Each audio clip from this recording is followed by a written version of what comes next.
हर हर महादेव। आपकी इस वीडियो में आप सभी का स्वागत है। आज आप भोलेनाथ की कथा सुनेंगे। भगवान भोलेनाथ की कथा जो भी भक्त सुनता है उसके सभी दुख दूर होते हैं और सभी प्रकार की मनोकामनाएं पूर्ण होती हैं। पौराणिक कथा के अनुसार एक समय की बात है, किसी नगर में एक साहूकार रहता था। उसके घर में धन की कोई कमी नहीं थी, लेकिन उसकी कोई संतान नहीं थी। कारण वो बहुत दुखी था। पुत्र प्राप्ति के लिए वो हर सोमवार व्रत भी रखता था और पूरी श्रद्धा के साथ शिव मंदिर जाकर भगवान शिव और माँ पार्वती की पूजा भी किया करता था। उसकी भक्ति देखकर एक दिन माँ पार्वती प्रसन्न हो गई और भगवान शिव से की मनोकामना पूर्ण करने का आग्रह करने लगी।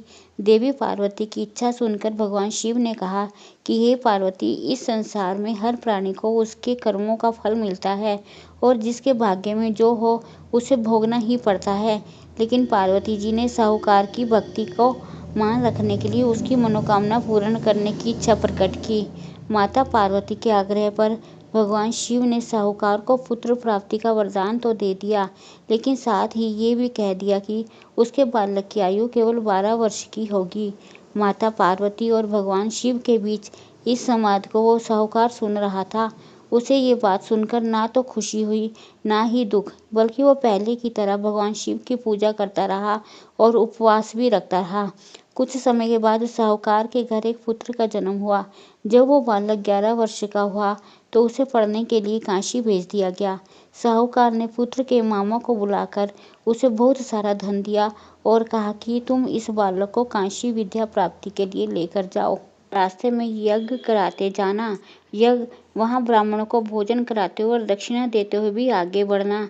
आप दोनों मामा भांजे इसी प्रकार यज्ञ करा दें और ब्राह्मणों को दान दक्षिणा देते हुए काशी की तरफ चल पड़े। रास्ते में एक नगर पड़ा जहाँ नगर के राज्य की कन्या का विवाह था, लेकिन जिस राजकुमार से उसका विवाह होने वाला था वो एक आंख से काना था।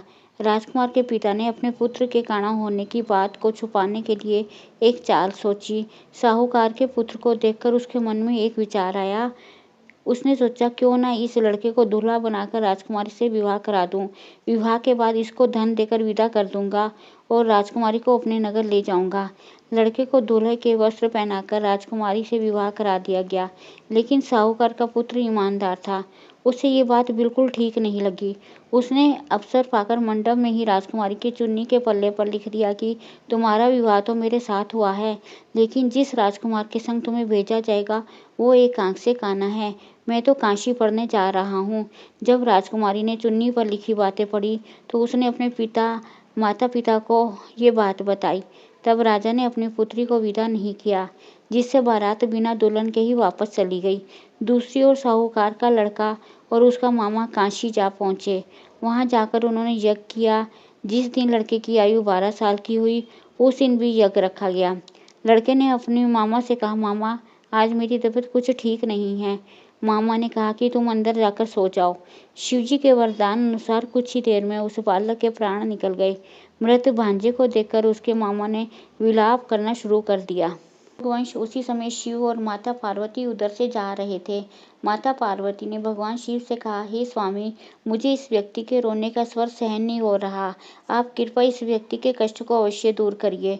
जब भगवान शिव मृत बालक के पास गए तो कहने लगे कि ये तो उसी साहूकार का पुत्र है जिसे मैंने 12 वर्ष की आयु का वरदान दिया था।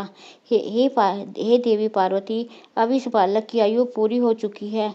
लेकिन ममता से विभोर होकर माता पार्वती जी कहने लगी, हे महादेव, आप तो सभी के दुख दूर करते हैं, अपने भक्तों की मनोकामनाएं देव आप तो सभी के दुख दूर करते हैं, अपने भक्तों की मनोकामनाएं पूर्ण करते हैं।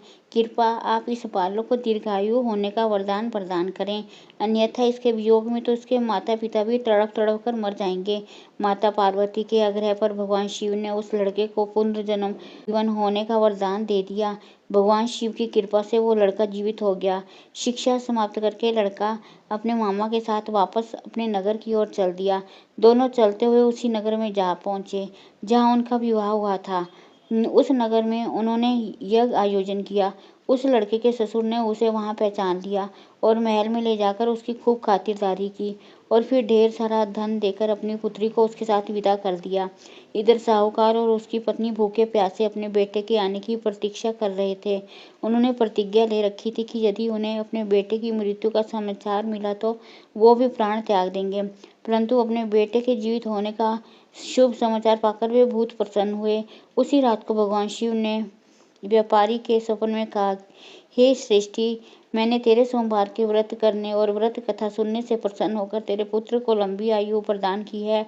और इस प्रकार जो भी भक्त सच्चे मन से सोमवार का व्रत रखता है या इस कथा को सुनता है और पढ़ता है, उसके सभी दुख भगवान शिव दूर करते हैं और सभी मनोकामनाओं को पूर्ण कर देते हैं। जिस तरह से आपने साहूकार के दुख को दूर किया, उसी तरह से इस कथा को सुनने वाले सभी भक्तों के दुख दूर करना।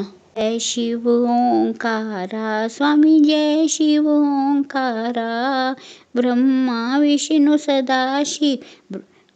सदाशिव अर्धांगी धारा। ओम जय शिव ओंकारा, एकानन चतुरानन पंचानन राजे, स्वामी पंचानन राजे, संसारन गरुड़ासन वृक्षानन साजे। ओम जय शिव ओंकारा, दो भुज चारु चतुर्भुज, दस भुज अति सोहे, स्वामी दस भुज अति सोहे, गुण रूप रखता त्रिभुवन जग मोहे। ओम जय शिव ओंकारा, अक्षय माला वनमाला रुंड माला धारी, स्वामी रुंड माला धारी, चंदन गमत सोहे वाले शशिधारी। ओम जय शिव ओंकारा, श्वेतांबर पीतांबर बाखांबर अंगे, स्वामी बाखांबर अंगे, सनिकादिक गरुड़ासिक आतिक संग है। ओम जय शिव ओंकारा, कर के माथे का मंडल चाक त्रिशूलधारी, स्वामी कर के माथे का मंडल चक त्रिशूलधारी। ओम जय शिव ओंकारा, स्वामी चकारी दुखहारी, पालनकारी, स्वामी तुम पारी। ओम जय शिव ओंकारा, ब्रह्मा विष्णु सदाशिव जानत अविवेका, प्रणवाक्षर में शोभित ये तीनों एका। ओम जय शिव ओंकारा, त्रिगुण स्वामी जी की आरती जो कोई नर गावे, स्वामी जो कोई नर गावे, कहत शिवानंद स्वामी रटते भोलानंद स्वामी, सुख संपत्ति पावे। ओम जय शिव ओंकारा, ओम जय शिव ओंकारा, स्वामी जय शिव ओंकारा।